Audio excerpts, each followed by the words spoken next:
Kjo është konfirmim i luftës pa përfunduar, është konfirmim i koncepteve jo të plota të Trumpit kur e ka fillu këtë luftë.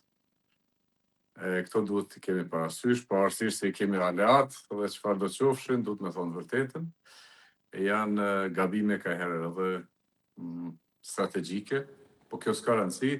Rëndësi ka që Amerika me fuqinë e vetë që ka është gjendje në bëjë çfarë do luftë, mirë po kjo luftë morë për masa tjera, ku e kam thënë edhe një herë të ju, ku humbjet nuk shkon vetëm në një drejtim ose në 2-3, po në krejt globin. Prandaj Amerika po shihet qartë se këta nuk din çka disiplina, me bëjë luftë aq sa ata e kërkojnë.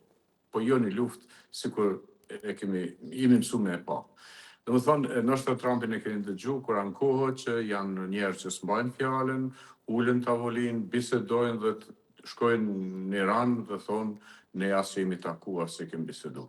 Domethënë, është një moment ku njeriu vërtet bjen, nuk i beson më marrëveshjes.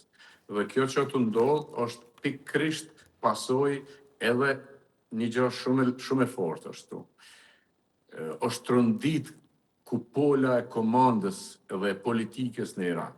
Dhe nuk është çudi që mas gjithë asaj tronditje, aty në vrasjeve që kanë ndodhur të njerëzve më të rëndësishëm shtetit, ka përplasje të mëdha brenda vetë Iranit, domethënë qeverisë Iranit.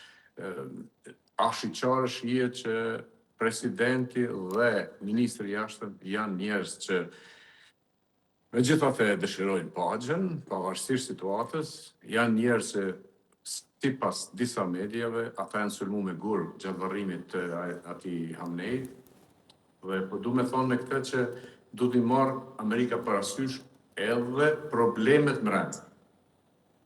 Grupet ekstreme kanë marrë shumë fuqi në qeverinë e Iranit, domethënë madje në shtabin e përgjithshëm, kudo që tjetër, për shkak se lufta i agërson njerëzit.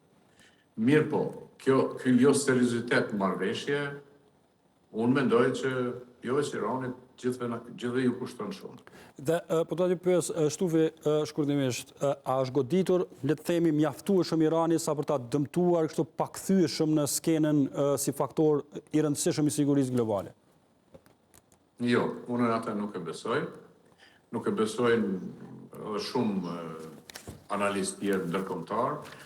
Irani po të jetë goditur ashtu, sigurisht do të kishin këtë tjetër situatë. Irani është goditur shumë, por ne çdo herë kam thënë, Irani është një shtet shumë i përgatitur ushtarakisht. Këtë jetë aty në prej 1979 dhe sot ka shku në armatim, domethënë. E kam shikuar këto ditë disa programe të dokumentare të qyteteve të jetës në Iran. Është të mërshme, është në krahasim me gjithat fuqi, me gjithat fasuri që ka, s'është kërkun.